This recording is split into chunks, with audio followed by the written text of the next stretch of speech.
Good evening and a very warm welcome to the Black Hole. A picture is worth 1,000 words. So the saying goes. It should therefore follow that visual elements can generate interest in mathematics. यूं आप कह सकते हैं कि certain patterns exist in mathematical structures and numbers, लेकिन हमारा जो तालीमी निज़ाम है वो मैथमेटिक्स को एक बहुत खुश्क और बेजार मजमून के तौर पे पेश करता है और उसमें अंदर कोई दिलचस्पी का एलिमेंट रखता ही नहीं कि बच्चे जो हैं उसमें और बड़े भी उसमें दिलचस्पी ले सकें। आज अगर आप गुफ्तगू का मौजू देखें जो मेरी पुश्त पे बोर्ड पे लिखा हुआ है, तो that is a platter of visual proofs.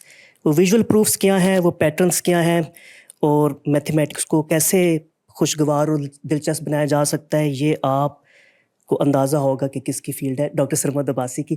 Islamabad में आज मौसम काफ़ी खुशगवार है और इसको मज़ीद खुशगवार बना दिया है डॉक्टर सरमद अब्बासी की आमद ने। हर महीने के पहले जुमे को तशरीफ़ लाते हैं लाहौर से। Sir we are very grateful to you.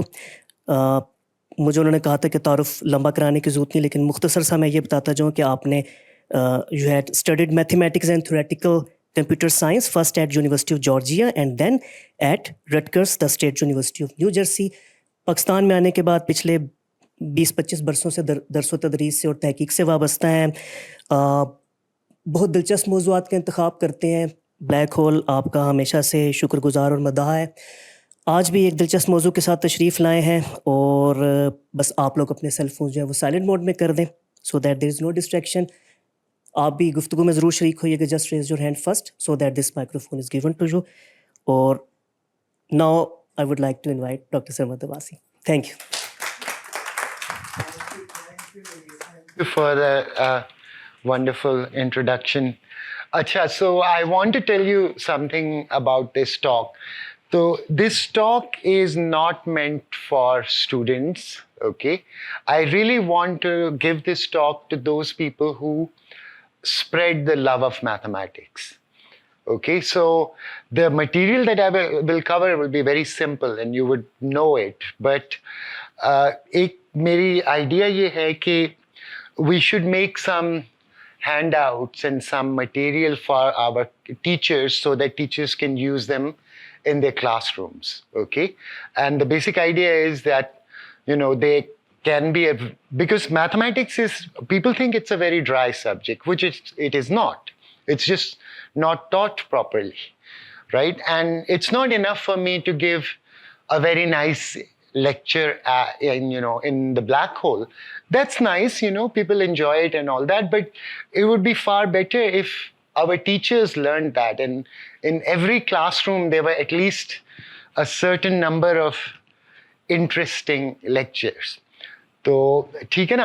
अगर मैं बहुत ज़्यादा अंग्रेज़ी बोल रहा हूँ जस्ट मुझे रोकें।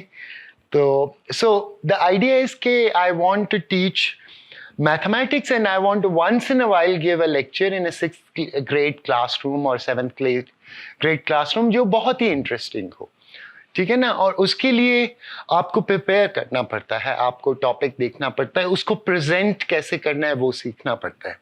सो मैंने कुछ चीज़ें ट्राई की हैं which have worked. So that's what I will share with you. So I'll give you a sample of visual proofs और हर प्रूफ को बाद हम उसको ज़रा देखेंगे कि हम कैसे प्रेजेंट करें। So think of yourself as you are a teacher, okay? या आप you are always a teacher, even if you're teaching your cousins or nephews or whatever, you are trying to teach somebody. How will you do that? Okay, so that's the idea. So we will look at visual proofs. So the first proof that I start with is well, many of you know, but the younger people there, कि आपको पता है कि the sum of first n odd squares क्या होता है? Okay, all right, okay, so sum of first n odd numbers क्या होता है? Okay, so हम उसको करके देखते हैं ना। तो एक odd number लेंगे तो 1 is 1, ठीक है ना। हाँ, और दो odd number लेंगे तो इसका आंसर क्या आएगा? 4 बन गया, ठीक है ना। नहीं, अच्छा, अब 3 odd numbers लेते हैं 1, तो इसका सम 9 हो गया. अच्छा. और what about if I take one more? 1 plus 3 plus 5 plus 7 plus 9 plus 7. ये कितना होगा? 16. हाँ ठीक है ना. अच्छा अब 9 तक जाएं. 7 plus 9 ये कितना होगा? 25. अच्छा अब आपको कोई पैटर्न नजर आ रहा है? हाँ चलें. हाँ लेकिन चलें, कोई और पैटर्न नजर आ रहा है?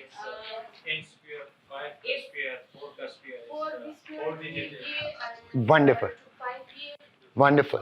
कि शुरू 1 जो है 1 स्क्वायर्ड है, इसको मैं 2 स्क्वायर्ड लिख सकता हूँ, उसको मैं 3 स्क्वायर्ड लिख सकता हूँ, इसको मैं 4 स्क्वायर्ड लिख सकता हूँ और इसको 5 स्क्वायर्ड. एक और चेक कर लें. ओके मैथ्स में ये बहुत जरूरी होता है कि अगर आप कोई पैटर्न देखें ना तो एकदम से यू डोंट से कि हाँ बस मिल गया. Right. The number of digits. If they are even, the answer is even. If they are odd, the answer is odd. हाँ वो That या दैट इज अ पैटर्न, लेकिन वो अंडरलाइंग उस पैटर्न से मिल जाएगा क्योंकि पहला तो इवन नंबर है, आपने उसको स्क्वायर किया, आपको ये पहला ऑड है तो आपको ऑड मिलेगा. 2 इज इवन तो इवन मिलेगा, 3 इज ऑड तो फिर ऑड मिलेगा. तो वो odd even. 1 and 3, they are 2 digits. Uh-huh. Means even. Yeah. The answer is even. Yeah. 1, 3, 5. Yeah. 3 digits. Yeah. Odd, and then the हाँ answer is. हाँ लेकिन मैं ये कह रहा हूँ कि 1 स्क्वायर 2 स्क्वायर 3 स्क्वायर 4 स्क्वायर में से भी आप दूसरा वाला पैटर्न रीड कर सकते हैं. तो पहला वाला पैटर्न ज्यादा उसमें ज्यादा इंफॉर्मेशन है, वो तो डायरेक्ट आपको आंसर दे रहा है ना कि the sum of first and odd numbers. तो एक और चेक कर लेते हैं. तो 1 plus 3 plus 5 plus 7 plus 9 plus 11 कितना होगा? 36. ठीक है, विच इज 6 स्क्वायर. अच्छा अब एक चीज मैं बताना चाह रहा हूं, कुछ लोग बहुत जल्दी 36 तक पहुंच रहे हैं, राइट? कुछ लोग थोड़ी देर लगा रहे हैं. तो वो जो जल्दी पहुंच रहे हैं वो कैसे पहुंच रहे हैं? राइट. इट कुड बी रट्टा, या but Finding the square of the next number. they could be doing that, yeah, but let's say I want to do a honest calculation, तो how would I save time? ठीक है. सो अब देखिए, suppose करें कि I want to calculate 1 plus 3 plus 5 plus 7 plus 9 plus 11. अच्छा, जो लोग तेज कर रहे हैं वो कह रहे हैं वेट अ मिनट, ये तो मुझे ऑलरेडी आता है ना, ये तो मुझे ऑलरेडी आता है, तो ये तो हो गया 36, तो इसमें सिर्फ 11 ऐड करना है. Okay right. तो इसलिए वो जल्दी कर रहे हैं. ओके तो ना तो उन्होंने रट्टा मारा हुआ है, ना उन्होंने जो है वो कोई और ट्रिक यूज कर रहे हैं, वो टाइम सेव करने के लिए. अब अगला नंबर जो है ये मिलके मुझे 49 मिल गया, राइट? 25. ओ सॉरी ये मैंने गलत किया है. ओ सॉरी, दिस इज 25. तो ये फिर हम इसको ऐसे कर लेते हैं ना, 13 करते हैं. ऑलराइट, सो दिस इज 36, तो ये 49 मिल गया, राइट? और अगर नेक्स्ट वाला लेना है तो मुझे सिर्फ 49 में 15 ऐड करना पड़ेगा, तो वो जल्दी से 64 आ जाएगा. Okay, so they are actually using something called induction. Okay, that's the kind of thing that they are using. लेकिन 6th ग्रेड में तो हम इंडक्शन में पता नहीं है कि नहीं है, आई होप नहीं है, लेकिन यू नो 6th ग्रेड में, लेकिन पुरानी कैलकुलेशन को इस्तेमाल करें. ठीक है ना, फिर से शुरू होने की कोई जरूरत नहीं. हाँ राइट. अच्छा तो अब ये है कि मैथ्स में हमने कोई पैटर्न देखा, उसको थोड़ा चेक किया, उसके बाद क्या हम उसको मानेंगे as a fact? Okay, will we accept it? No. Okay, because mathematics में you have to provide a proof. Pattern हमें नजर आया है उसका ये मतलब नहीं है कि वो चलता रहेगा, वो कहीं पे ब्रेक भी हो सकता है। ठीक है ना, इसके लिए हमें प्रूफ जो है बहुत इंपॉर्टेंट है होना। और प्रूफ क्या होता है?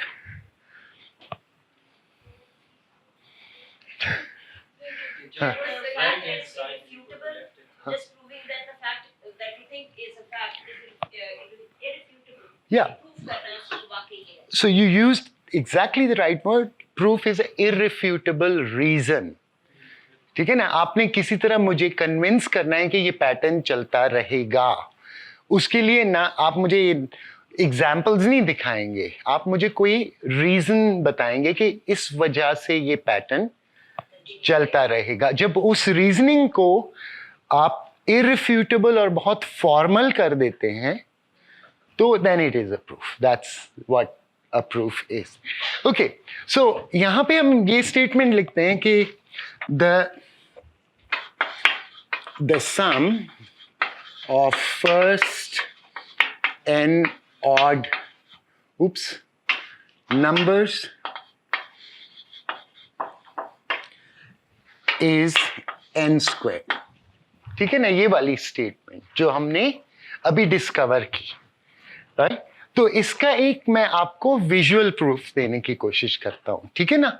तो आप उसके बाद फिर आप थोड़ा कन्विंस हो जाएंगे कि हाँ यार ये बात ऐसे ही चलेगी। अच्छा, तो यहां पे मैंने डॉट्स बनाए हैं, 1 2 3 4 5 6 कॉलम्स हैं, ठीक है? और रोज कितनी है? 1 2 3 4 5 6, ठीक है ना? तो कितने डॉट्स हुए टोटल? 36। हर रो में 6 डॉट्स हैं और 36 रोज हैं। 6 टाइम्स 6 इज 36। ऑलराइट, अच्छा, तो हम ये देखना चाह रहे हैं, ठीक है ना? अच्छा, अब इसमें हमें किसी तरह से 1 3 5 7 9 11 ढूंढने हैं, ठीक है ना? तो 1 तो मैं आपको ढूंढ के दिखाता हूं। ये जो है ना, ये है 1, ठीक है ना? ये जो बॉक्स, One individual. हाँ ये ठीक है ना? इसमें ये मैंने हमारे पास ये लिख लेते हैं। So each individual circle can that be one as well? सो ये तो मैंने एक बॉल तो आपको ढूंढ के दिखा दिया, वाइट हो गया उसको मैंने कलर। ओके, अब आप मुझे 3 और डॉट्स बताएं कोई इसमें। Here 5 in one.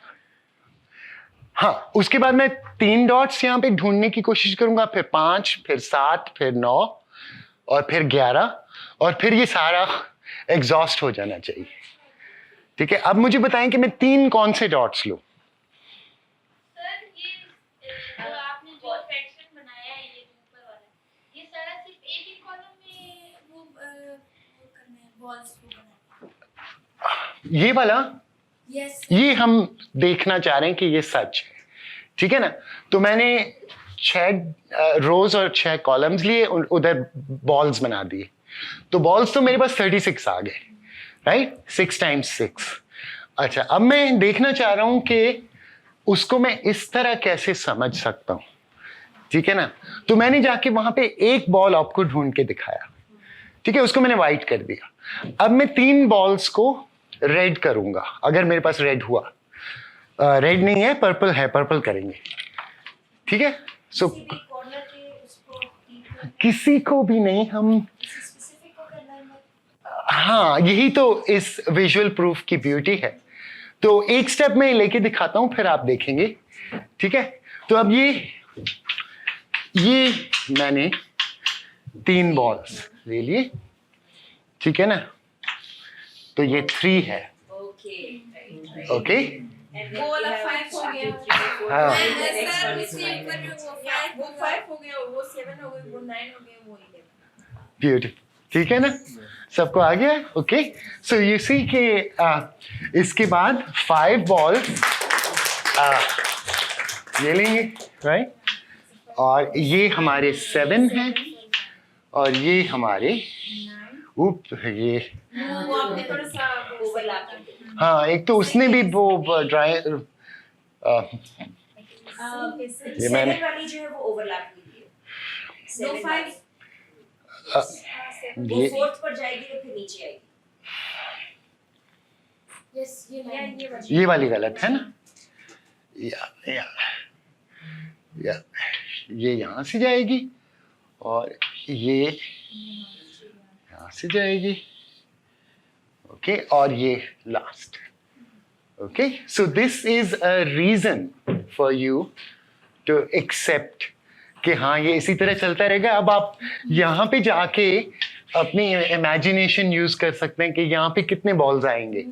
ये 7x7 हो जाएगा राइट और यहाँ पे बॉल्स आएंगे 1 2 3 4 5 6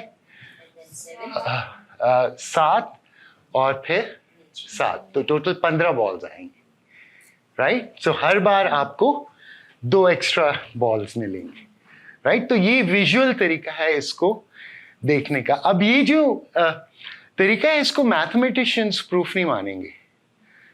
ओके विच इज ओके क्योंकि प्रूफ को फॉर्मली लिखना होता है. उसकी रीजंस हैं कि विजुअल प्रूफ्स में भी गलतियां हो सकती हैं.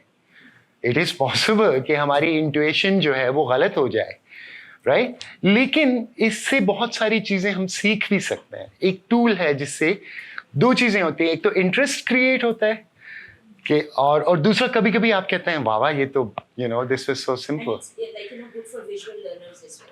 Yeah. याद रहेगा उनको कि- Okay so this is the one that I will tell my primary school teachers ke you know start with this one. Children like this, they can understand this is within their reach, you know. Sir जैसे game हाँ? Game Huh?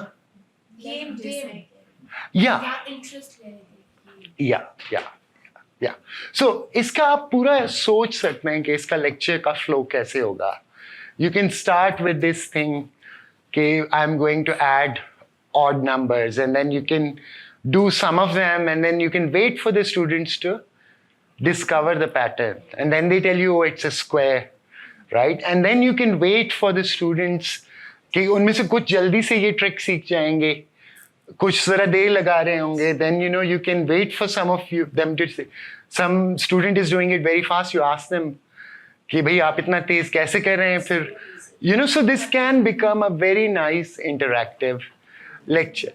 तो मैंने इसके लिए एक छोटा सा hand out बनाया है which I call a teaching tip जिसमें ये सारा sort of उस लेक्चर का प्लान बना के दिया है. Now the whole idea is that it's one thing for me to do it here, right? But it's another thing if that handout goes to, you know, many teachers and then many teachers share that joy of mathematics with other people. ठीक है?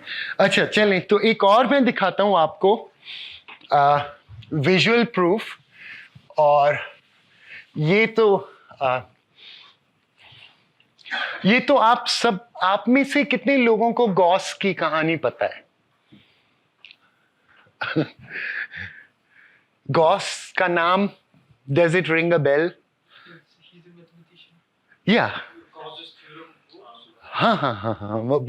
हाँ actually Gauss's theorem तो उसके इतनी theorems हैं कि that doesn't tell you have to go into this subfield and that subfield, you know, his contributions are so much. But Gauss की एक बचपन की कहानी है, आप लोगों ने शायद नहीं सुनी हुई तो, और ये मेरे भी बचपन की कहानी है क्योंकि मैंने बचपन में सुनी थी. तो एक बार गॉस का टीचर आया था उसके क्लासरूम में और वो बड़ा ही सुस्त आदमी था, ठीक है ना. तो उसने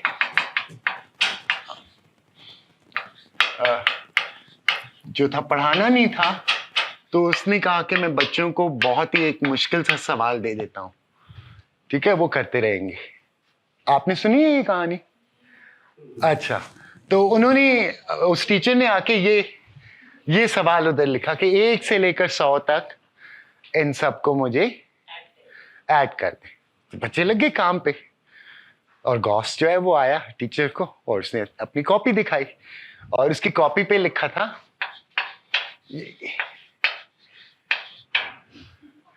सी द आंसर. ओके, तो फिर टीचर के साथ पता नहीं वहां पे बहस हुई होगी या कुछ, उसके बाद फिर टीचर को मानना पड़ा कि उसका जवाब सही है। तो फिर टीचर ने उससे कहा कि तुम्हें ये इतना जल्दी कैसे कर लिया? तो आपको पता है कैसे किया उसने? उसने कहा सर ये तो बहुत ही सिंपल सवाल है। देखिए मैंने क्या किया, मैं एक को मैं ऐड करता हूं 100 के साथ, तो आंसर कितना आया? 101। अब मैं 2 को ऐड करता हूं 99 के साथ, आंसर कितना आया? 101। फिर मैं 3 को ऐड करता हूं 98 के साथ, आंसर कितना आया? 101। तो हो ये रहा है कि जब मैं इधर एक आगे जाता हूं तो ये नंबर एक ऊपर होता है, और यहां पीछे आता हूं तो एक नंबर नीचे होता है, लेकिन जब मैं उनको ऐड करूंगा तो सेम ही आंसर होगा। तो यहां पे टोटल आखिर में मैं 50 को 51 के साथ ऐड करूंगा तो आंसर आएगा 101। तो मेरे पास कितने 101s हैं? 50। हाँ हाँ हाँ, आखिर तक जब जाएंगे तो 50 हैं, तो उसका मतलब आंसर होना चाहिए 50 टाइम्स 101। और गॉस ऑब्वियसली इतना इंटेलिजेंट था कि ये तो उसको दिमाग में ही कर सकता था, तो उसे कुछ लिखने की जरूरत नहीं है। पेश आई। ओके, कहते हैं कि छठी क्लास में था गॉस। ओके, तो इसको मैंने एक नाम दिया हुआ है, आपको ये नाम कहीं भी नहीं मिलेगा। मैं इसको लिटिल गॉसेस थ्योरम कहता हूं। Okay, so this is not the Gauss who's a great mathematician. This is the little kid who did it in his 6th grade class, right? So this is a beautiful story, right? तो इसका कोई visual proof बनाना चाहिए, ठीक है ना? तो that will be something which will be very nice. तो उसका visual proof हम इधर बनाते हैं। ओह,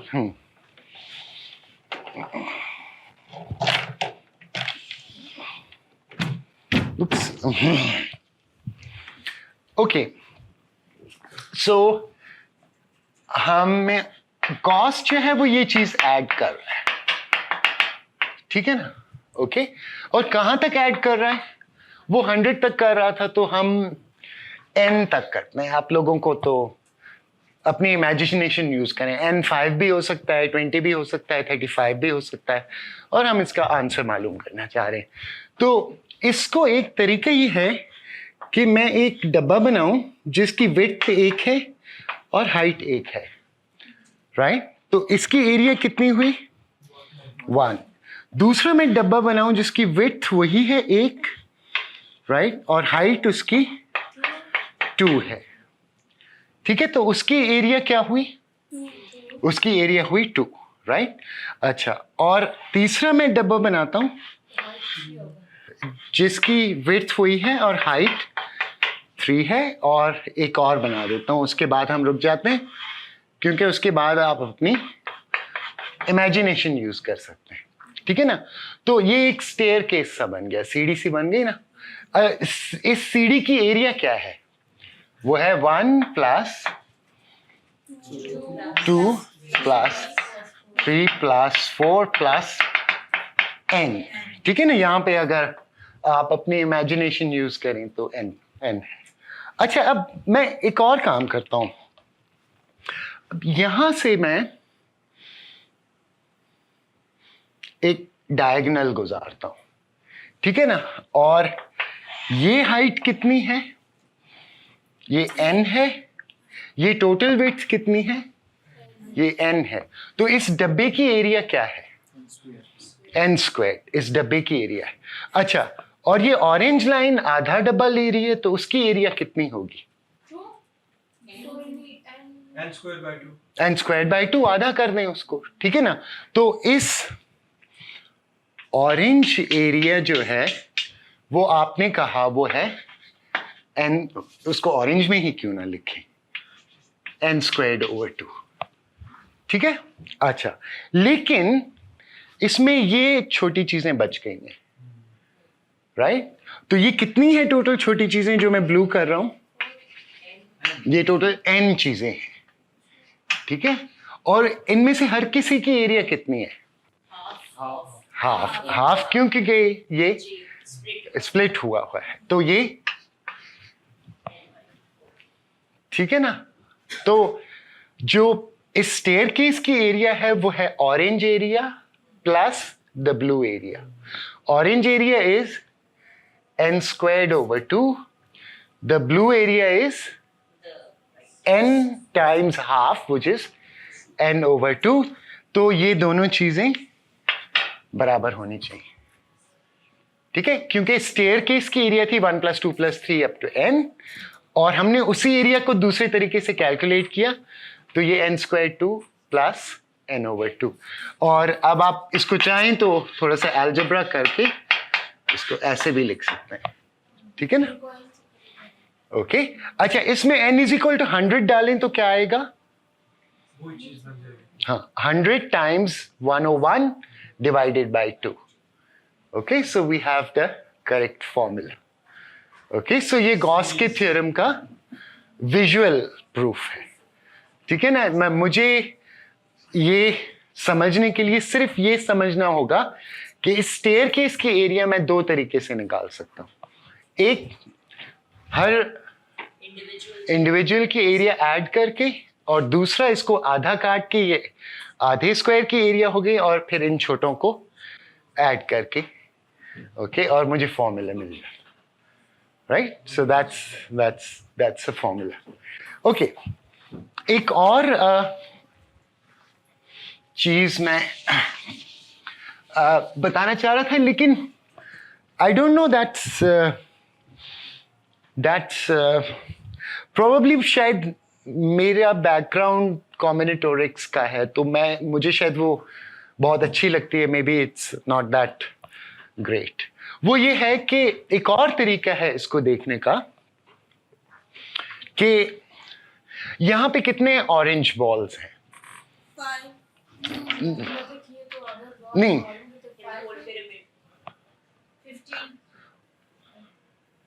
हाँ, लेकिन आप लोगों ने सारे काउंट कर लिए ना, मैं जरा वो स्लो हूं, ठीक है? तो मैं कहता हूं कि इस यहां पे 1 + 2 + 3 + 4 + 5 ऑरेंज बॉल्स, राइट? ओके, अच्छा, अगर मैं इस पिक्चर को जनरली बनाऊं तो ये 5 जो है उसकी जगह n होगा, राइट?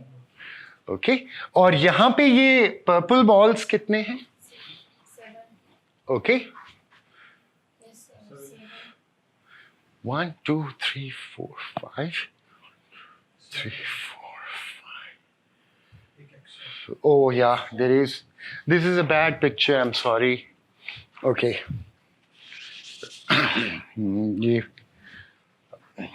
ये इन दोनों के बीच में ये, ओके, ये 6 है, ये यहां पे है, ये इन दोनों के बीच में, ये इन दोनों के बीच में, ये इन दोनों के बीच में, ये, ठीक है? Okay, so there are n orange balls and there are n + 1 purple ball, ठीक है ना? अच्छा, अब मैं इन पर्पल में से कोई भी 2 बॉल्स लेता हूं, ठीक है ना? तो वहां से मैं ऊपर एक ऑरेंज बॉल पे जा सकता हूं, ठीक है? ऐसे करके ये 2 लिए तो मैं यहां पहुंच गया, ठीक है ना? ये 2 लिए तो मैं यहां पहुंच गया. अच्छा, उल्टा भी मैं कर सकता हूं. अगर आप मुझे ये वाला ऑरेंज बॉल देंगी तो मैं 2 पर्पल बॉल्स पे आ गया. अगर आपने ये वाला ऑरेंज बॉल दिया तो मैं इन 2 पे आ गया. अगर आपने ये वाला दिया तो इन 2 पे आ गया, ठीक है ना? सो जितने ऑरेंज बॉल्स हैं उतने ही पेयर्स ऑफ पर्पल बॉल्स हैं, राइट? क्योंकि हर ऑरेंज बॉल मुझे एक पेयर देता है पर्पल बॉल्स का, और हर पेयर ऑफ पर्पल बॉल्स मुझे एक ऑरेंज बॉल देता है, ठीक है ना? So number of orange balls is equal to number of pairs of purple balls. ठीक है ना, ठीक है ना. अच्छा, लेकिन नंबर ऑफ ऑरेंज बॉल्स मुझे पता है वो कितने हैं. 1 + 2 + 3 + 4 + 5. ओके. अच्छा, number of pairs of purple ball अगर आप किसी से पूछेंगे, किसी मैथमेटिशियन से जाके, तो वो आपको कहेगा वो 6 choose 2 होंगे. ठीक है ना. फिर आप उनसे पूछेंगे 6 choose 2 क्या होता है, उसका फॉर्मूला बताएं, तो वो कहेगा वो होगा 6 × 5/2. ओके, वही जवाब आपको देगा. Okay, right. तो ये हमें एक और तरीका मिल गया विजुअली जो है वो गॉस के थ्योरम को प्रूफ करने का. अब सिर्फ इसमें ये है कि ये क्या मुसीबत है और ये फॉर्मूला कहाँ से आया, ये आपको सोचना पड़ेगा. लेकिन हम इसको एक और तरीके से इस्तेमाल कर सकते हैं.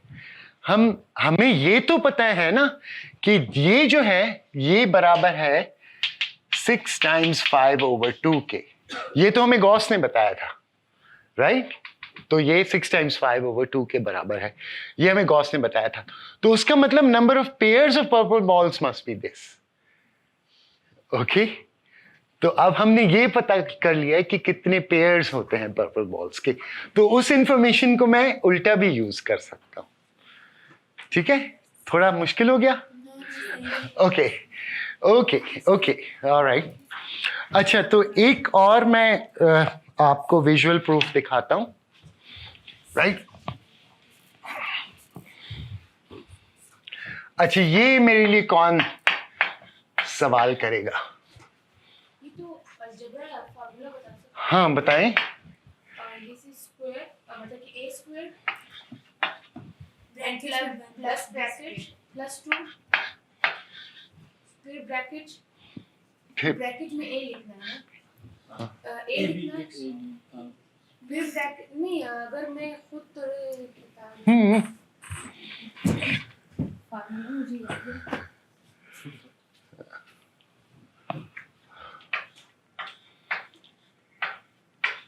अच्छा अच्छा, गुड गुड.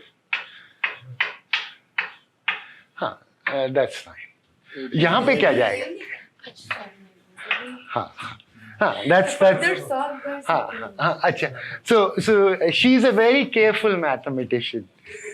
ये बता रही हैं कि हाँ, कि ये मत भूल जाएं कि अगर ये कोई कॉम्प्लिकेटेड फॉर्मूला है या कोई चीज है तो उसको आपने पूरा स्क्वायर करना है. ये नहीं कि you know. So this is more general. मैंने तो बचपन में यही रट्टा लगाया था.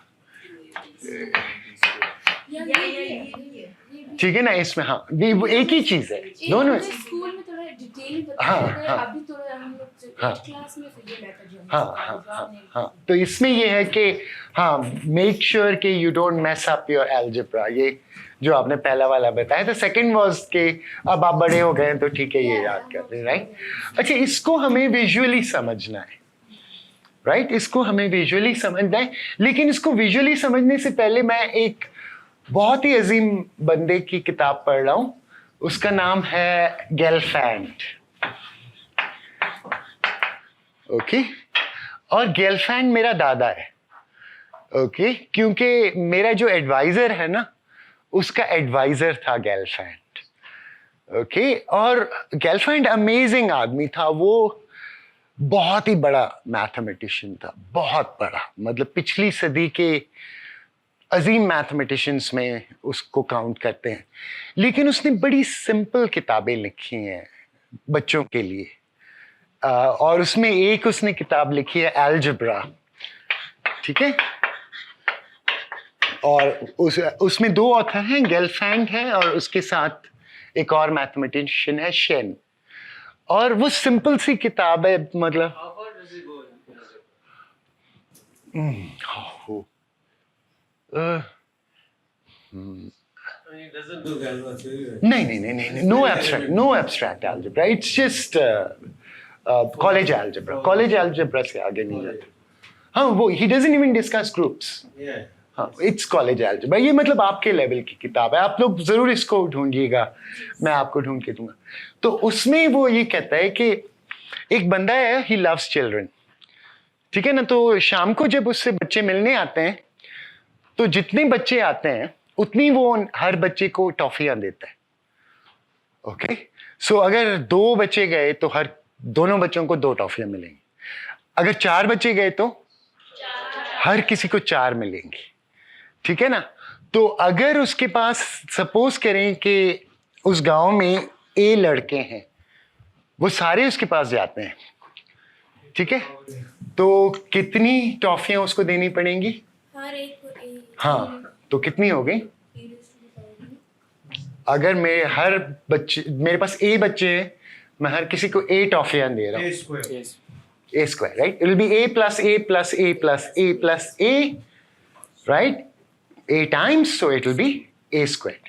तो उसे A squared, so ये boys और कैंडीज, राइट, ठीक है। अच्छा, सपोज करें कि उस टाउन में B गर्ल्स हैं, तो जब वो उसके पास जाती हैं तो उन्हें कितनी टॉफियां देनी पड़ेगी? हर एक को भी। तो टोटल कितनी हुई? B square. अच्छा, अब क्या होता है कि वो बच्चे कहते हैं यार ये हम अलग अलग क्यों जा रहे हैं इसके पास, हम सब मिलके जाते हैं। ओके, ऑलराइट, हाँ, तो उसे कितनी टॉफियां देनी पड़ेंगी? A plus B whole square, क्योंकि उसके पास A प्लस बी बच्चे आए हैं और हर किसी को A प्लस बी टॉफियां मिलेंगी। अच्छा, अब गैल्फैंड ये कहता है कि देखें, पहले वो A स्क्वायर टॉफियां दे रहा था और फिर B स्क्वायर दे रहा था, अब उसे कितनी देनी पड़ेंगी ये सोचे। अब हर बच्चे का, बॉय का फायदा हो गया, क्योंकि उसे B टॉफियां ज्यादा मिल रही हैं, पहले वो नहीं मिल रही थी, ठीक है ना। तो हर बॉय को कितना फायदा हुआ? B टॉफीज का। तो टोटल बॉयज को टोटल कितना फायदा हुआ? कितने बॉयज हैं? A बॉयज हैं, ठीक है। हाँ, तो नहीं, हर बच्चे को फायदा कितना हो रहा है? सिर्फ B टॉफियों का। और कितने बॉयज हैं? A बॉयज, ठीक है। तो बॉयज ने इतनी एक्स्ट्रा टॉफियां ले ली। अच्छा, गर्ल्स को कितना फायदा हुआ है? BA, सेम फायदा। ओके, सो द टोटल फायदा जो उन्हें एक्स्ट्रा देना पड़ा है वो that is 2AB, and that's why the formula is true, right? That's why A plus B whole squared is equal to A squared plus B squared. Okay, alright. So ये गैल्फैंड की वो जो किताब है ना, मैं उसको पढ़ता हूँ मैं अब। सो मैं हसन को बता रहा, थोड़ी सी मैं एक चीज इंक्लूड करना चाह रहा हूँ बिकॉज इट्स सो ब्यूटिफुल। उनकी किताब में एक बड़ा खूबसूरत प्रॉब्लम था। अच्छा, वो प्रॉब्लम ये है, मैं थोड़ा सा हट रहा हूँ सब्जेक्ट से, कि मेरे पास एक 6 डिजिट का नंबर है, ठीक है ना, जो कि 1 से स्टार्ट होता है, ठीक है। तो उसके बाकी 5 डिजिट मुझे नहीं पता, ठीक है ना। तो उनको कह देते हैं A B C D E। अच्छा, अब अगर इसका 1 में लेके इस तरफ आ जाता हूं, ठीक है ना, मैं 1 उठा के उसको पकड़ के इधर ले आता हूं, तो मैं अगर ये वाला नंबर लिखता हूं तो 1 यहां आ जाएगा और बाकी A B C D E, तो वो ओरिजिनल नंबर से 3 गुना बड़ा हो जाता है। अब मुझे बताएं नंबर क्या है, राइट? तो ये मल्टीप्लिकेशन सम है, इसमें मुझे E की वैल्यू बताएं, D की वैल्यू बताएं, C की वैल्यू बताएं, B की वैल्यू बताएं, मुझे बताएं नंबर क्या है। नहीं, हाँ, A3 होगा। Okay, so this is a very beautiful problem. I will do it for you in a little while, but yeah, you can try. You can come on the right track. अब मैं जो हसन से बात करना चाह रहा हूँ उसमें ये है कि instead of 1 and 3, right, and 6-digit number, write a P here okay, and a Q here, right? And a n digit number, okay? It has no solutions. You have to take n equals 6, okay? A 1 here and a 3 here. There are only two non-trivial solutions. 5 digit पे कोई नहीं है, 4 digits पे, because मैंने read this problem ना, तो I do computer programming. तो मैंने कहा ओ गर्लफ्रेंड का इतना खूबसूरत प्रॉब्लम है, let me make more. तो I did a computer search and I couldn't find any. And then I argued to myself that there weren't any. So he picked up a problem. There's another one where you can put a 2 here. That's it. Those are the only two solutions, and they have to be 6-digit numbers. Just two solutions. So he's really found a very rare problem to put in his book. You know, that was a huge respect for him because of that. So आपको आया थोड़ा ये करना problem कैसे करेंगे? चीज समझनी है जो बाद में आपने ये जो ABC के बाद में देखे ना, मेरे पास एक नंबर है जो मुझे नहीं पता, लेकिन वो शुरू 1 से होता है, बाकी उसमें 5 और डिजिट है, मुझे नहीं आ रहे, मैंने उनके नाम ABCD लिख दिए. अब अगर मैं उसको पकड़ के इसको इधर ले जाता हूं तो मेरे पास ये नंबर आ जाएगा, और ये नंबर इस नंबर से 3 गुना बड़ा है. ठीक है ना? उसका मतलब अगर मैं ये मल्टीप्लिकेशन प्रॉब्लम इस तरह से लिखूं तो ये आंसर ये आएगा. अब सवाल ये है कि नंबर क्या है. ठीक है, मैं एक हिंट दूं इसको कैसे सॉल्व करेंगे. ओके, इसका यूनिट का डिजिट क्या है? 1. तो 3 को जब मैं E से ज़रब दूंगा तो यूनिट के डिजिट में क्या आना चाहिए? 1. ठीक है, वो कौन सी चीज है जिसको 3 से ज़रब देंगे? सिर्फ 7 है और कुछ भी नहीं है. 0 भी नहीं हो सकता, 1 भी नहीं हो सकता, 2 भी नहीं हो सकता, 6 होता है, 3 पे 9 होता है, 4 पे 12 होता है, 5 पे 15 होता है, राइट, 6 पे 18 होता है, 7 पे 21 होता है, और उसके बाद 8 पे 24 होता है, वो भी नहीं चलेगा, 9 27 होता है, वो भी नहीं चलेगा. तो मुझे क्या पता चला? E क्या है? E 7 है. एक चीज तो पता चल गई, राइट? अब 3 times 7 is 21. मैंने 1 यहां रखा था, याद करें कि मेरा 2 कैरी गया था, राइट? अच्छा, अब D को जब 3 से ज़रब देके 2 ऐड करते हैं तो 7 मिलता है. So it must end in 5. Okay, and I am not going to go further. बाकी आप घर जाके खुद कर लीजिएगा. Yeah, D is 5, so then what happens is you put a 5 here, and you continue. Yeah, you continue. Okay, just to tell you something interesting, कि हसन, मैंने ये प्रॉब्लम जो है चैट जीपीटी को दिया. अच्छा, तो चैट जीपीटी ने it understood the problem. It said, let's call the function number A, B, C, D, E, F. A is equal to 1, and then I'm going to try to figure out. और फिर उसने बहुत सारी बकवास करके it gave up. Okay? तो फिर मैंने उसे कहा try again. तो फिर वो उसने थोड़ी सी बकवास करके फिर it gave up. वो जो उसने लिखा था, it was so complicated, कुछ. बहुत सिंपल चीजें पूछी. अच्छा, उसके बाद क्या हुआ कि मैंने रियलाइज किया कि वो ए फाइंड करने की कोशिश कर रहा है, जैसे आप लोग कर रहे थे ना. आइडिया ये है कि उस तरफ से जाएं तो इजी होता है, तो मैंने उसे कहा कि उधर से ट्राई करो, ये करो, वो करो. So it does some calculation and then it gives me a wrong answer. Okay, so when it give me a wrong answer, I said to it कि भाई जब मैं इसको यूं करता हूं तो ये मुझे 3 times नहीं दे रहा. Sorry. Okay, and then it does more calculation, it gives me another wrong answer. Okay, that's when I said that. तो उसने कहा कि it seems like we have made a mistake. तो फिर मैंने उसे कहा कि no, it's not we, you have made a mistake. So by the way, there are theorems which say कि large language models, well, interpreted in a proper way, those theorems say that large language models cannot understand arithmetic. They cannot understand. They cannot understand multiplication. Okay, so there are certain inherent limits कि उससे आप इस तरह के There is some proof checking software, you know. इसे 5000 theorem को भी check किया. हाँ फ्रेंच ने किया. हाँ वो सॉफ्टवेयर जो है हसन व्हाट इट डज इज वो आप थ्योरम एक फॉर्मेट में लिखते हैं जी. और फिर वो उसका एक एक स्टेप चेक कर सकता है.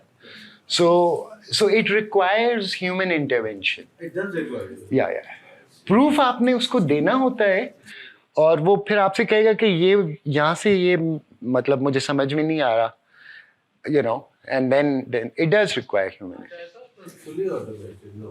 Well, end product becomes fully automated. कि वो जो पूरा प्रूफ उस फॉर्मेट में जब आ गया तो फिर वो fully automated है, लेकिन उसमें लाना it requires human intervention. Okay, all right. So that was ये Gelfand की algebra में से था. तो ये हम समझने की कोशिश करते हैं विजुअली. तो विजुअली हम क्या करते हैं कि इसको बेहतर तरीका है कि थोड़ा इस तरह से की. तो इसको नहीं, let me try and do this.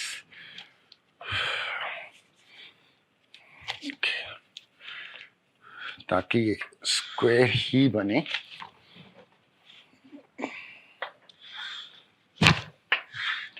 Okay, अच्छा ये हम ए लेते हैं, ये भी हम ए ले लेते हैं और ये बी लेते हैं, ये बी लेते हैं. तो इस स्क्वायर की एरिया कितनी है?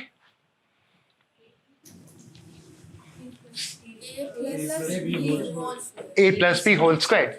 स्क्वायर की एरिया कितनी होती है? या रेक्टेंगल की area length times width. Length जो है ए प्लस बी है, विड्थ भी ए प्लस बी है, so it's A plus B times A plus B, so it's A plus B whole square. अच्छा, अब हम इसमें अंदर और चीजें ढूंढने की कोशिश करते हैं. इसकी एरिया कितनी है? A square, right. और इस ऑरेंज की एरिया कितनी है? B square, right. So that's a squared, that's b squared, but there are two things which are left. वो दो squares नहीं हैं, वो rectangles हैं. तो इस rectangle की square इसकी AB है और इसकी area भी AB है.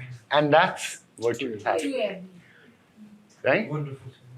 That's what you have. So अब आपको ये तस्वीर याद रखनी है. तस्वीर याद रखना बहुत आसान होता है. इसके अंदर कोई कटआउट्स भी होते हैं जो आप प्लेस करके स्क्वायर बनाते हैं. Yeah, we're getting to that. Yeah, we are getting to that. Yeah. So, okay. So let me show you one more, well, actually one or two more beautiful proofs. Okay. So एक सबसे ज़्यादा जो used theorem है mathematics का, एक तरह से measure किया जाए, वो पाइथागोरस का theorem है. फिजिक्स में तो वो डिस्टेंस आप मेजर ही नहीं कर सकते. You know, even curved space में से हो तो नीचे जो है ना लिमिट में वही थ्योरम आप लगा रहे होते हैं. So very celebrated theorem. आपको पता है पाइथागोरस का थ्योरम क्या कहता है? आप लोगों को नहीं पता? सर 8th में वो नहीं है. 8th में नहीं है, 9th में होता है. यस सर, 9th में 15th चैप्टर है. अच्छा 8th में नहीं. अच्छा आई केप्ट ऑन वंडरिंग कि ये जो हमारी टेक्स्ट बुक्स में distance formula was always before the Pythagorean theorem. And I used to get distance formula भी 9th में ही है. 9th में है. 8th में नहीं. No, distance formula is in the 9th class according to the federal board. But if you're studying O levels, it is not there as well. अच्छा, anyway, let's see. चलिए, तो मैं आपको पता है पाइथागोरस का थ्योरम? चलिए मैं आपको बता देता हूँ, फिर हम उसको प्रूव भी करेंगे. तो पाइथागोरस का थ्योरम ये कहता है कि एक ट्रायंगल ड्रॉ करेंगे हम लोग राइट, जिसका एक एंगल जो है वो 90 डिग्रीज का होगा. ओके ओके राइट, तो ये वाला एंगल जो है ये 90 डिग्रीज का होगा and you will make this triangle. ठीक है. अच्छा, और ये जो 90 डिग्रीज का एंगल होता है, इसको जरा मैं, इसके ऑपोजिट जो साइड होगी उसको हाइपोटेन्यूज कहते हैं. राइट, सो इसको हाइपोटेन्यूज कहते हैं. राइट. अच्छा, और ये जो दो साइड्स होती हैं इनमें से अगर एक एंगल दिया जाए तो एक परपेंडिकुलर, एक वो बेस हो जाता है, लेकिन फॉरगेट दैट, हम इनको लेग्स कहेंगे. राइट. ओके. अच्छा, अब इसको लेबल ये करना होता है कि इसकी लेट्स से लेंथ हम कहते हैं c है. ठीक है, और इसकी लेंथ a है और इसकी लेंथ b है. तो पाइथागोरस का थ्योरम हम इन तीन चीजों में हमें एक रिलेशनशिप देता है. याद आया आपको क्या है वो रिलेशनशिप? या that's the relationship that says कि a squared plus b squared is equal to c squared. Okay. अच्छा, इसमें ये याद रखना है कि c is the hypotenuse. Okay. I remember हम जब स्कूल में होते थे तो हमारे बहुत सारे स्टूडेंट रट्टे मारते थे. तो हमारे एक टीचर ने एक सवाल दे दिया जिसमें C was not the hypotenuse, और उसने पूछा कि what is the Pythagorean theorem say about this triangle, और वो लाइन लग गई जीरोस की. और उसके बाद जो ज्यादा शॉकिंग थी वो ये थी कि पेरेंट्स की लाइन लग गई, because they were accusing the teacher कि आप गलत पढ़ा रहे हैं. You know. So okay. अच्छा, तो ये है थ्योरम, और ये बहुत खूबसूरत और बहुत ही अनएक्सपेक्टेड थ्योरम है. तो इसको हम प्रूव करने की कोशिश करते हैं. राइट. तो उसके लिए मैंने ये थोड़ा यहाँ पे काम किया है. मैंने मेजर इस तरह से किया है कि ये जो चीज़ है इसको मैंने A कहा है, इसको B कहा है. तो ये A और ये B. ठीक है, ये है B और ये है A. ठीक है ना, और ये है B और ये है A, और ये है B और ये है A. ठीक है ना. अच्छा, ये भी उतना ही मैंने बनाया है. ये है A और ये है B और ये है A और ये है B. ठीक है ना. तो ये दोनों A plus B by A plus B squares हैं.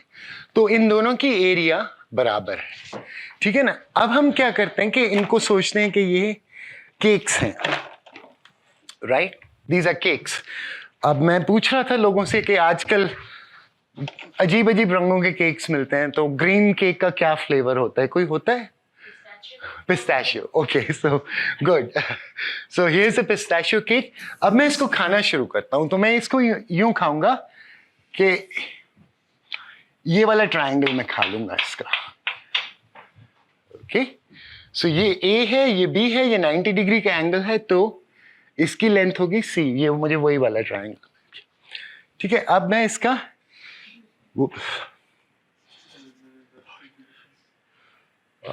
Wait A, I'm sorry. Okay. ये A है, ये B है, तो ये भी C मिलेगी. ठीक है. अच्छा, और ये वाला मैंने ट्रायंगल खाया. Okay okay. और मैंने ये वाला ट्रायंगल खाया. ओके. ऑलराइट. सो इसमें एरिया कितनी बची? C square. ओके. ऑलराइट. अच्छा, मैंने 4 ट्रायंगल्स खाए इस केक में से. अब ये केक भी वैसा ही है, उतना ही है, सिर्फ इसका फ्लेवर डिफरेंट है. तो इसका क्या फ्लेवर है? ब्लू रंग का. Okay, blueberry. Yeah, so let's say that this is a blueberry cake. अच्छा, इसमें मैं इसको जरा लेबल करता हूँ.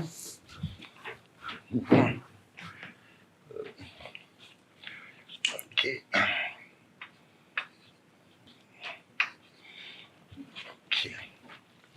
हाँ, दैट्स गुड। ओके, अब इसमें से मैं ये केक खाता हूँ। तो पहले मैंने ये वाला पीस खाया, ओके, ठीक है ना, ये सेम है। दूसरा ट्रायंगल मैं खाऊंगा उतना ही, लेकिन डिफरेंट जगह से। वो मैं यहां से यूं खाऊंगा, ओके। सो ये ए है, ये बी है, तो ये वैसा ही ट्रायंगल मैंने खाया, ठीक है ना। अच्छा, तीसरा मैं ट्रायंगल खाऊंगा, वो ये वाला होगा, ओके, ऑलराइट। और चौथा मैं ट्रायंगल खाऊंगा, ये वाला होगा, ठीक है। अब मैंने 4 ट्रायंगल खाए। अब इधर भी मैंने 4 ट्रायंगल खाए, उधर भी मैंने दोनों की एरिया बराबर थी। मैंने इधर से भी उतना ही केक खाया, उधर से भी उतना ही केक खाया, तो जो बच गया वो दोनों में बराबर होना चाहिए ना, ठीक है ना। तो यहां पे कितना बचा और यहां कितना बचा, इसका कितनी एरिया है और इसकी एरिया, तो वो So a square plus b square equals to Equal to C square. आ गया ना, ठीक है। This is a beautiful proof. ये आई थिंक उमर खयाम के किताब में भी है दिस पर्टिकुलर प्रूफ। अच्छा, इसको मैं कहता हूं 2 cake proof. You have 2 cakes और इसमें से भी आप 4 वो ट्रायंगल पीसेस खा रहे हैं, इसमें से भी आप 4 ट्रायंगल पीसेस खा रहे हैं। लेकिन इसका एक और मुझे वेरिएशन आती है, उसको मैं कहता हूं 1 केक प्रूफ, ठीक है। अब 1 केक प्रूफ में हम ये वाला केक इस्तेमाल नहीं करेंगे, ठीक है। तो 1 केक प्रूफ में मैं सिर्फ ये वाला केक इस्तेमाल करूंगा। अच्छा, इसकी टोटल एरिया कितनी है, वो है a plus B whole square, ठीक है ना। अच्छा, और वो एरिया है जितनी बच गई, राइट, जो कि c स्क्वायर्ड है, और जितनी मैं खा गया, राइट। अगर मेरे पास केक है तो टोटल उसकी जो जितना केक होगा, वो जितना मैंने खाया और जितना बच गया वो मिला के पूरा केक आना चाहिए। तो खाया मैंने कितना, मैंने 4 टुकड़े खाए, ठीक है ना। और हर टुकड़ा क्या था, एक ट्रायंगल था। अब आपको पता है कि ट्रायंगल की एरिया क्या होती है, हाफ बेस इनटू हाइट। तो इसका बेस क्या है, a, और हाइट क्या है, b। तो हाफ बेस इनटू हाइट होगा ab ओवर 2, ठीक है ना। तो इसके राइट साइड पे है c स्क्वायर्ड प्लस 2ab। ये हाफ और 4 कैंसिल हो गए, मतलब सिंप्लीफाई हो गए। और यहां पे इसको अलजेब्रा आता है हमें करना, कर चुके हैं। ये है a squared plus 2ab plus b square. अब 2ab कट हो गए और हमें दूसरी केक की जरूरत नहीं पड़ी, ठीक है ना। तो अगर आप एक केक से करेंगे, ठीक है, तो आपको थोड़ा सा अलजेब्रा करना पड़ेगा, ठीक है ना। और जो अलजेब्रा आप कर रहे हैं वो इसमें छुपा हुआ है। देखिए ये केक क्या कह रहा है, ये कह रहा है a squared plus b squared plus 2ab is equal to a plus b whole square. तो वो अलजेब्रा इस केक में से आ रहा है, ठीक है ना। और जब मैं ये काटता हूं तो उसका क्या मतलब है, मैं खा गया ना वो केक, माइनस होता है तो राइट। मैं वो इधर से भी मैंने खाया, उधर से भी मैंने खाया, राइट। दोनों की मैंने यही कहा ना, दोनों की एरिया बराबर है। इधर से भी मैंने 4 टुकड़े खाए, उधर से भी मैंने 4 टुकड़े खाए, right. That's what's happening, okay. So ये एक बहुत ही मजेदार और मेरे नजर में खूबसूरत विजुअल प्रूफ है जो आप मतलब अपने स्टूडेंट्स को दिखा सकते हैं। अच्छा, मैं एक और एक और फाइनल प्रूफ मैं करना चाह रहा हूँ, इफ कि उन लोगों के लिए जो थोड़ा सा एडवांस जाना चाहते हैं। लेकिन उसकी एक रीज़न भी है कि आप जिस सब्जेक्ट को पसंद करते हैं ना, तो उसकी आप हिस्ट्री भी पढ़ना शुरू करते हैं। एक वक्त आता है कि आप ये सोचना शुरू करते हैं ये किसने किया, ये क्यों किया, ये किस तरह के लोगों ने इस पे काम किया। तो ये आई थिंक ये विजुअल प्रूफ जो है ये आर्किमिडीज का है, अर्शमिदस। हाँ हाँ, आर्किमिडीज गोल्ड का वो लेके जाता है बंदा और उसको वो कहता है कि ये बताओ ये प्योर गोल्ड है या फिर हाँ हाँ हाँ हाँ वो जिसमें फिर वो चीखता हुआ बाहर आता है। हाँ यूरिका हाँ But the original proof was completely axiomatic or what? किस चीज का? जो original proof था Pythagoras ने दिया था।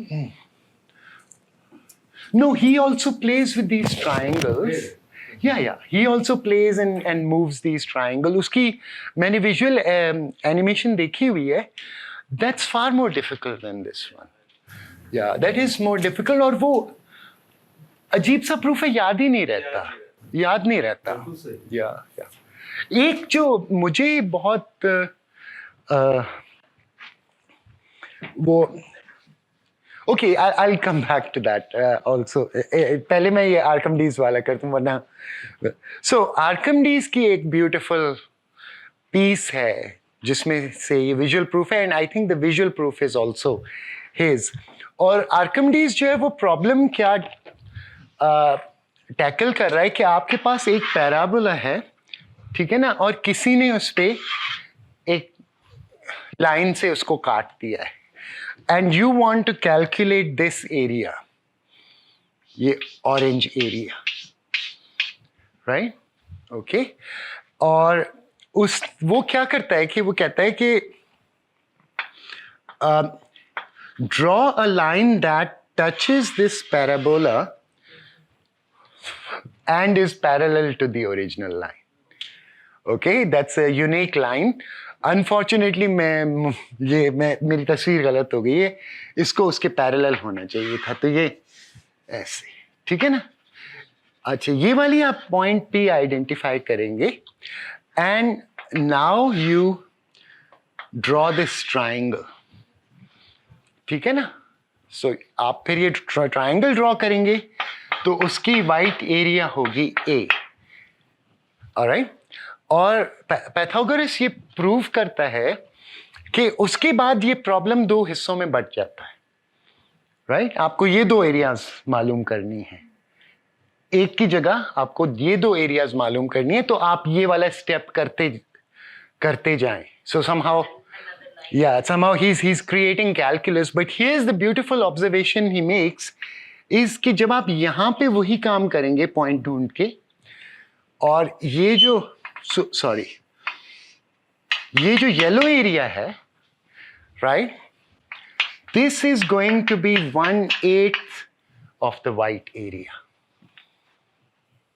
Okay, and the thing is then the problem gets solved, it's done. Okay, हाँ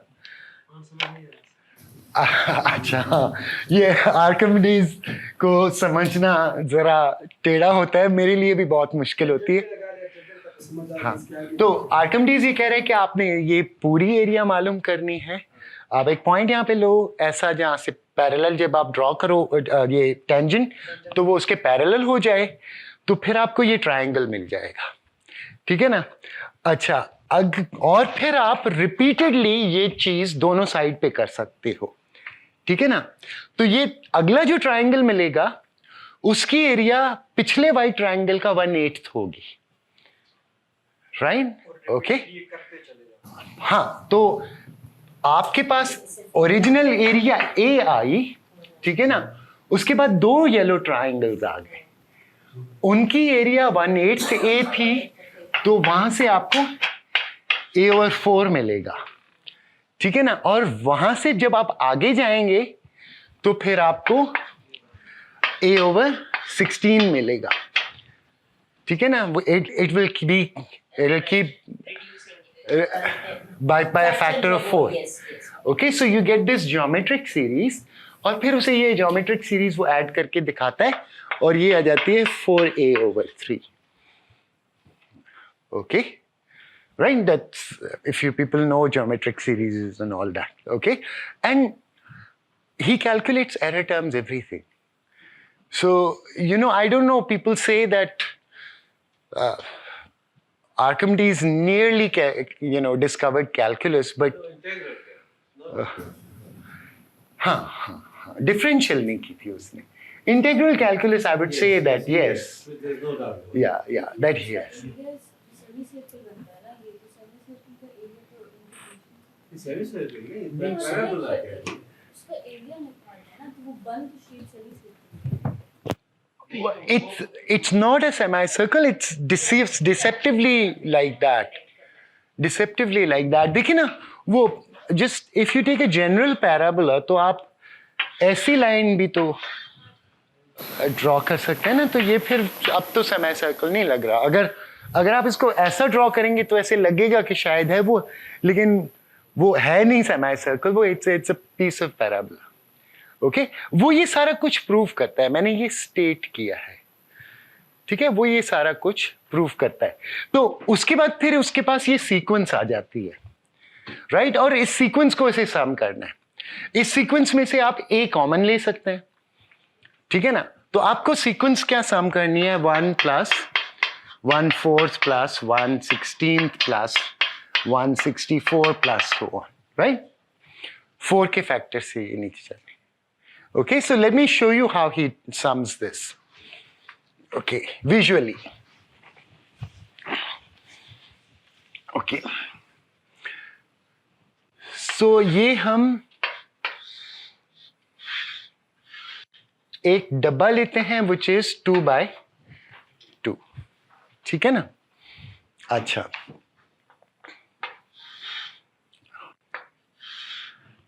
अब ये है डब्बा, इसकी एरिया क्या है, 1, राइट.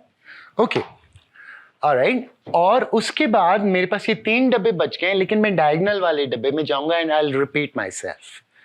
ओके, सो इसको मैंने 4 में किया, तो इसका एरिया क्या है,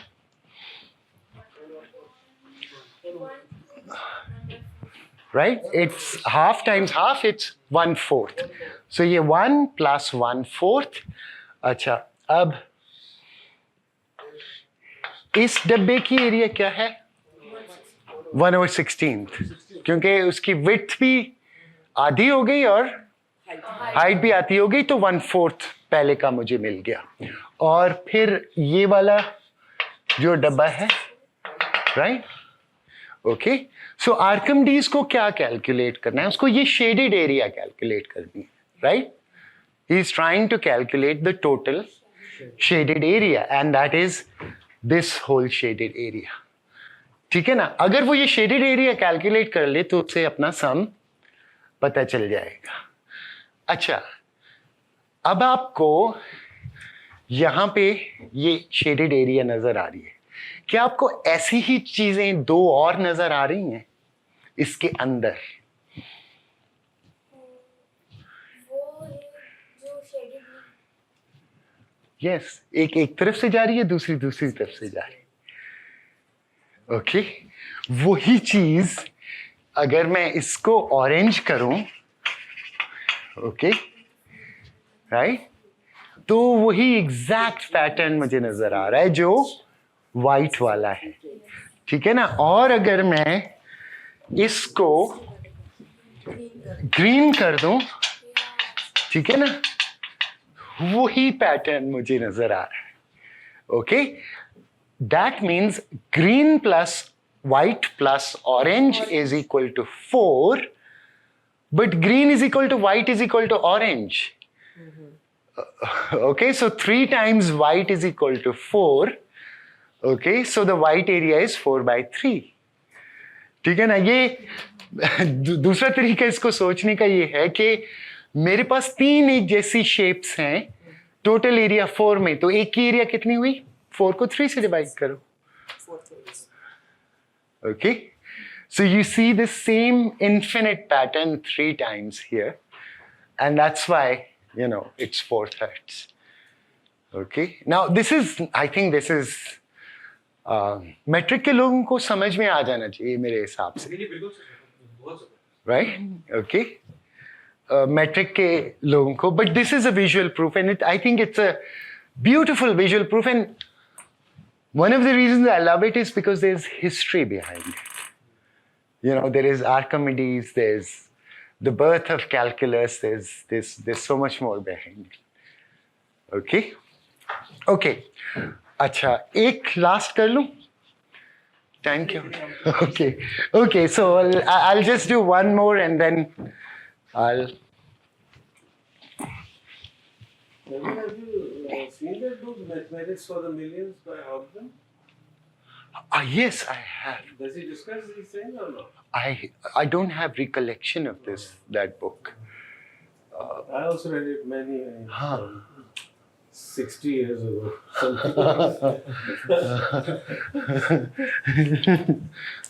अच्छा, ओके, आप लोगों को ये नंबर पता है? इसके बारे में थोड़ा बहुत? 1 point something. हाँ, इसकी वैल्यू 1.4 something. हाँ, लेकिन कुछ और इसके बारे में? स्क्वायर रूट हाँ? स्क्वायर रूट कैलकुलेट हाँ, लेकिन कोई इसकी ऐसी प्रॉपर्टी जो बहुत इसको unique,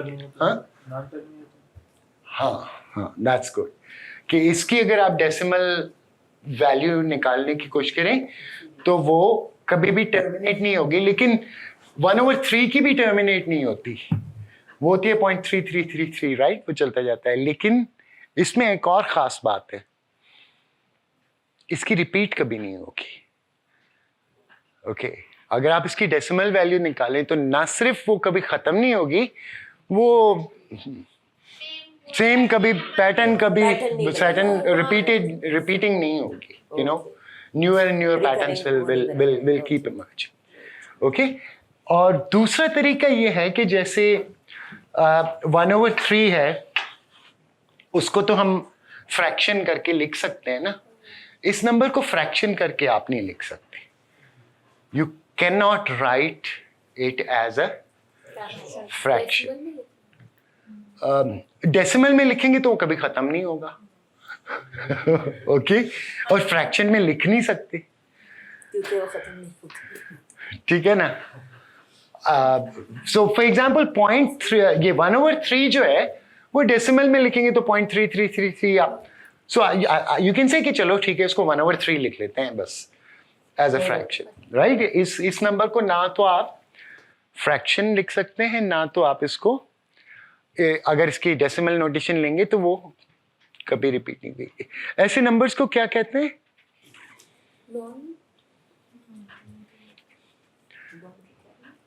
irrational, right. Rational numbers होते हैं, रैशनल नंबर्स वो होते हैं जिनको आप फ्रैक्शन में लिख सकें, और इरैशनल नंबर्स वो होते हैं जो फ्रैक्शन में ना लिखे जा सके। कोई और इरैशनल नंबर आपको पता है? पाई, ठीक है ना। और बट पाई, आप बहुत सारे लोग कभी कभी मुझे कहते हैं pi is equal to 22/7, and the answer is no, it's not. 22/7 is a good approximation, but pi is not 22/7. It cannot be written as a fraction. जो हम जो वर्ड्स जो भी अपने क्लास में जो क्वेश्चन सॉल्व करते हैं उसमें तो वही 22/7 ही लिखते हैं। हाँ, क्योंकि आप approximation यूज करते हैं ना, ठीक है ना। क्योंकि डेसिमल में लिख लेते हैं ये जो, अगर आप उसको डेसिमल में लिखेंगी तो वो कभी भी खत्म नहीं होगा और ना ही वो कभी रिपीट होगा। क्योंकि सर एक को ये तक बताया ना 3.14, वो आगे वाला शायद हाँ, इस वजह से ठीक है ना। Okay, alright. तो स्क्वायर रूट ऑफ 2 जो है वो रैशनल नहीं है, और ये पहला नंबर था जो मैथमेटिशियन ने रियलाइज किया था कि ये रैशनल नहीं है, और वो एक्चुअली पाइथागोरस का स्टूडेंट था। तो जब उसने ये जाके बताया पाइथागोरस को कि ये रैशनल नंबर नहीं है, तो पाइथागोरस ने उसे कहा कि किसी को नहीं बतानी ये बात, यू नो, कि ये नंबर रैशनल नहीं है। तो लेकिन उस स्टूडेंट से रहा नहीं गया, तो उसने लोगों को बता दी, फिर ये बात फैल गई। तो फिर वो कहते हैं कि पाइथागोरस ने उस स्टूडेंट को एक बोटिंग पार्टी में एक बड़ी सी पार्टी दी और उस पार्टी के आखिर में उसको उठाया और समंदर में फेंक दिया। Okay. तो ये अक्सर जो है ना वो एडवाइजर्स अपने पीएचडी स्टूडेंट्स को कहते हैं कि अपने एडवाइजर की बात माना करो।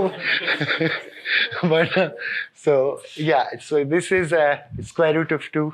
ये तो इसका एक प्रूफ है कि ये रैशनल नहीं है। ओके सो और ये प्रूफ किस तरह से हम करते हैं कि मान लेते हैं रैशनल है, फिर हम उसके साथ थोड़ा खेलना शुरू करते हैं and we try to reach a contradiction, right? Try to reach a contradiction.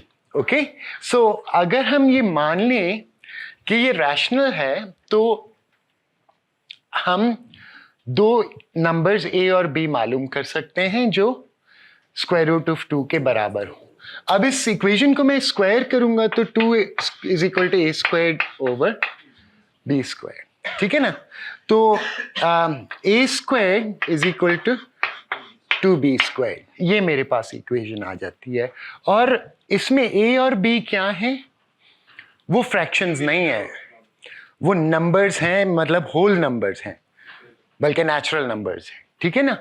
तो इसका मतलब क्या है? a squared is equal to 2b squared. इसका मतलब ये है कि मेरे पास एक नंबर है a,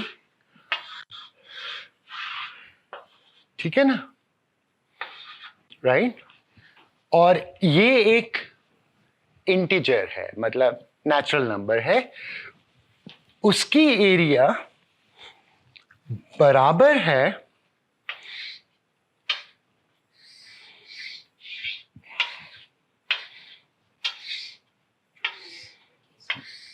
दो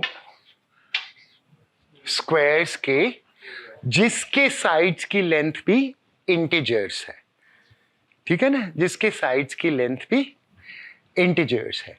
तो मैं ये कह सकता हूं कि आप कोशिश करें कि इस तरह का अगर आपने तस्वीरें बनानी है तो सबसे छोटी तस्वीर मुझे दिखा दें, ठीक है? फाइंड द स्मॉलेस्ट ए जिसके लिए ये आप ये चीजें मुझे दिखा सकें, ए भी दिखा सकें, बी भी दिखा सकें। सो आपने मुझे ये ए दिखा दी, राइट? और आपने मुझे ये बी दिखा दी और मैंने कहा इससे भी छोटे, इससे भी छोटे, इससे भी छोटे, and then finally you said this is the smallest solution, इससे छोटी सॉल्यूशन हो नहीं सकती, राइट? ओके अच्छा, अब मैं क्या करता हूं कि इस डब्बे को इसके अंदर रखता हूं, राइट? और उस दूसरे डब्बे को इसके अंदर रखता हूं, ठीक है? नहीं, मैं थोड़ा इसको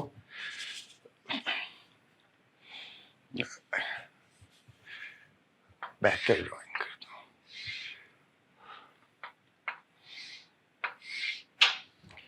ठीक है? ये मैंने डब्बे अंदर रख दी। अच्छा, अब ये इसका ओवरलैप है, राइट? अच्छा, और यहां पे मेरे पास ये दो स्क्वायर्स हैं, ठीक है? अब मैं ये क्लेम करता हूं कि ये जो ओवरलैप है, ये स्क्वायर, ये इन दोनों के एरिया के बराबर है। Is that true? It has to be. It has to be because the sum of these two is equal to that area. So जितना भी overlap आया उतनी ही एरिया उन्हें छोड़नी पड़ेगी, ठीक है ना? लेकिन फिर तो मुझे ये दो छोटे और डब्बे मिल गए और ये ए से छोटा डब्बा मिल गया, राइट? तो जो आपने सोल्यूशन प्रोवाइड किया था उससे भी छोटा सोल्यूशन मुझे मिल गया, एंड दैट्स इम्पॉसिबल। इसलिए आप छोटे से छोटा डब्बा, और आप इनकी अगर चाहें तो अलजेब्रा से इनकी लेंथ्स कैलकुलेट भी कर सकते हैं। और मजेदार बात यह है कि उसमें कोई डिवीजन नहीं होगी, उसमें सिर्फ सब्ट्रैक्शन होगी। So because you are starting with an integer, okay, you get a smaller solution which is integer, right? So that tells you that square root of 2 is not rational. Okay. Okay. So I think that seeing things visually is really beautiful, and can really make our classrooms much better. Okay. Okay. Any questions? Questions? Comments?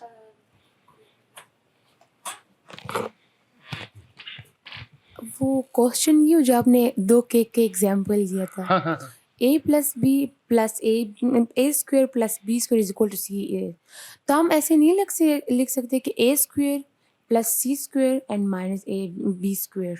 ओ, आप उसके साथ algebra करना चाह रही हैं? हाँ, हम मतलब कि ये चेंज नहीं कर सकते? हम क्यों कहते हैं कि मतलब कि सी को हम लोग बाद में लिख लेते हैं? ओ हाँ, तो आप ये कह रही हैं कि जब पाइथागोरस थ्योरम, अगर पाइथागोरस से पहली बात तो जब भी आप पाइथागोरस थ्योरम लिखें ना, तस्वीर जरूर बनाएं ताकि ये क्लियर हो जाए कि ये हाइपोटेन्यूज है, क्योंकि वरना फिर आपको 0 मिलना चाहिए, right? You should always make sure कि वरना आप उसको इस तरह से लिखें, hypotenuse square is equal to leg 1 square plus leg 2 square, ऐसे लिखें, राइट? वरना ये तस्वीर यहाँ पे जरूर होनी चाहिए। तो इसको हम इस तरह से इस थ्योरम को लिखते हैं, राइट? तो आप चाह रही हैं कि हम इसको इस तरह से क्यों नहीं लिखते कि C square minus B square is equal to A square? इस तरह से भी लिख सकते हैं, और भी तरीके हो सकते हैं इसको लिखने के। फॉर एग्जांपल आप स्क्वायर रूट ले सकते हैं, राइट? और आपको पॉजिटिव स्क्वायर रूट लेना पड़ेगा क्योंकि जो है लेंथ पॉजिटिव होती है। उस तरफ ले जाएं और इक्वल टू 0 लिखें। या आप इसको A square plus B square minus C square equal 0, बहुत सारे तरीके हैं लिखने के। इसको इस तरह लिखने से इसकी सिमेट्री का हमें पता चलता है। हमें पता चलता है कि हाइपोटेन्यूस एक अलग चीज है और लेग्स जो हैं वो अलग चीजें हैं, और लेग्स का फर्क नहीं पड़ता अगर आप फॉर एग्जाम्पल अगर मैं इस ट्राइंगल को ऐसे कर लूं, राइट? तो it doesn't really make a difference कि कौन सी वर्टिकल है कौन सी हॉरिजॉन्टल है, दैट डजंट रियली मैटर। तो ये यहाँ पे ए और बी में सिमेट्रिक है, राइट? लेकिन सी में सिमेट्रिक नहीं है, तो इसकी सिमेट्री हमें ज्यादा नजर आती है उस इक्वेशन, राइट? वैसे तो अगर आप चाहें तो किसी भी तरह लिख सकते हैं। वो वाला फार्मूला बताया था ना, वो a plus B whole square वाला, ये मैंने सॉल्व किया है अलजेब्रा में, तो मुझे बहुत अच्छा समझ में आया। लेकिन इस तरह अलजेब्रा में बहुत सारे फार्मूलास है जो मैंने वो किए, लेकिन वो इस तरह समझ में नहीं आते जैसे आपने समझाया ये वाला। तो मेरा क्वेश्चन ये है कि उनको भी हम अपने वो बाकी फार्मूला जो हमें पता है उनको फिर हम कैसे वो कर सकते हैं? उनमें से हम अपने काफी आप से वो करना चाहते हैं, मैं खुद करना चाहती हूँ। देखिए उनमें से काफी जो हैं उनके विजुअल प्रूफ बनाए जा सकते हैं। सो फॉर एग्जांपल एक मैं आपको चीज बताऊं जो सबसे लोग they think they understand it, okay, but I think very few people understand it, okay, because 3 times 5 जो है this is equal to 5 times 3, right? ये भी 15 है, ये भी 15 है, right? अगर आप ये सोचें तो ये बिल्कुल डिफरेंट चीजें हैं, ठीक है ना? लेट्स से कि 5 boys have 3 apples each, right? तो यहाँ पे जो है 3 boys have 5 apples each. It's a completely different situation. 3 times 5 ये है कि 5 plus 5 plus 5 3 बार, और ये है 3 plus 3 plus 3 plus 3 plus 3. ये दोनों क्यों बराबर है, right? And most people will think that this is obvious. It is, but we should know what the obvious thing is, right? तो इसका विजुअल प्रूफ ये होता है, and this is called the commutative law. इसका visual proof ये है, और गेल्फैंड की किताब में दिया हुआ है कि so this is 3 times 5. 1 2 3 4 5. 1 2 3 4 5. 1 2. Okay. All right. Or the other one is ये 3 apples हैं.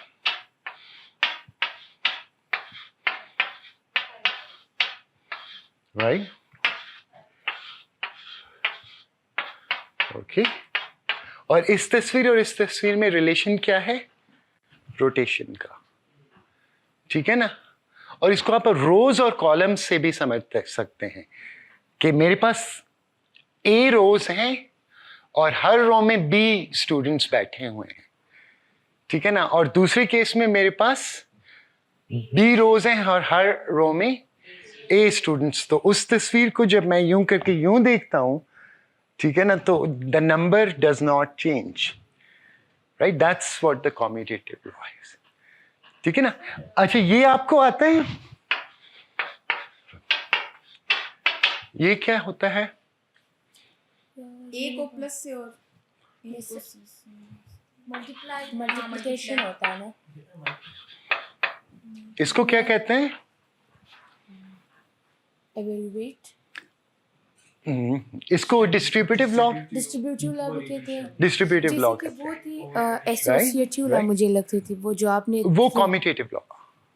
नहीं, फिर मतलब मैं मुझसे सॉरी इक्वल 15 को मैं नहीं कहती थी. नहीं, क्या कहा आपने? नहीं छोड़ दो, रहने दो. बताएं. नहीं, मेरे अंदाजे से वो मुझे लगी, मतलब कि मैंने जो 3 multiply by 15 is equal to 5 is equal to 15.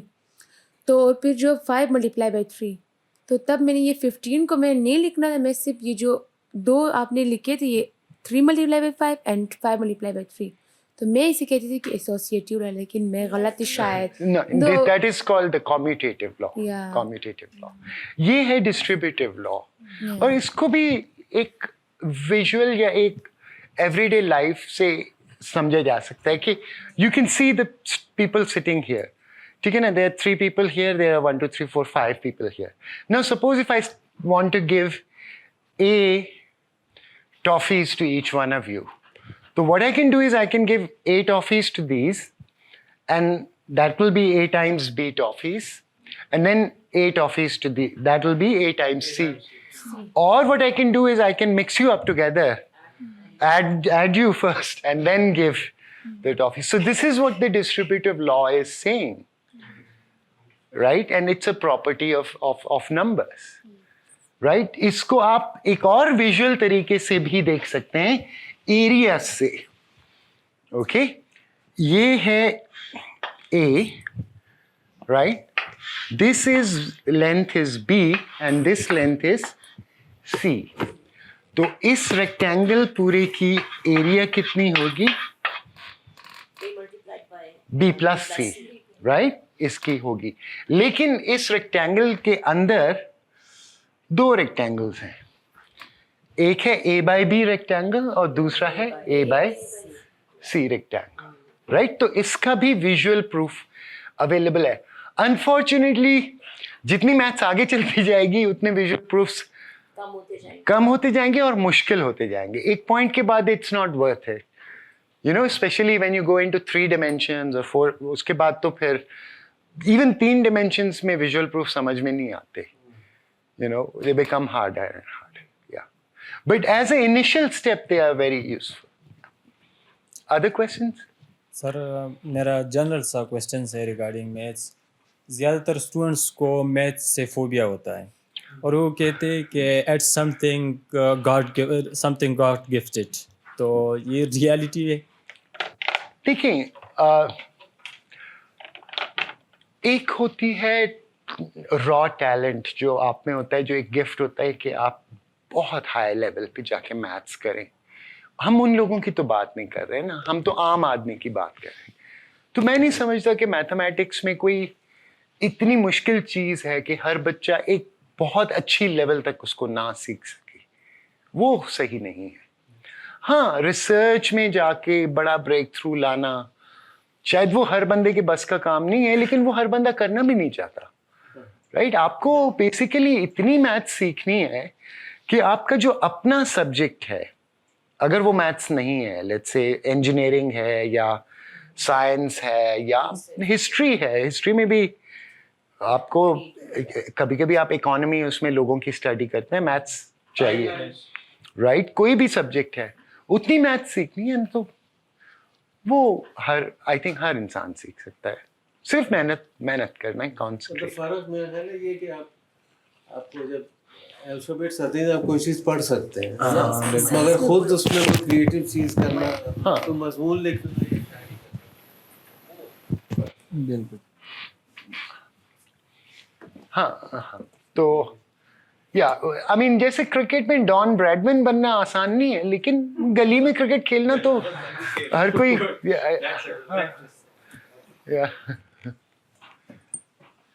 Any other questions? आपके मैथ टीचर आपको कहीं ना ये भी कोई लेक्चर दे, हमारी तो हाँ। मानते नहीं हो। Hassan, there's a request by Black Hole that you give a presentation. Fermat have never done it. It's impossible. आप दोनों मिल के भी दे सकते हैं कहीं। आप बेस्ट अपीयरेंस रखिएगा स्टेज पे। आप And कैसे you, करेंगे? I mean, you've got such huge teaching experience. So So, but that's teaching at the formal level, you know, bring things down to. It's impossible. Chale. Okay. Thank you so much. So kind of you.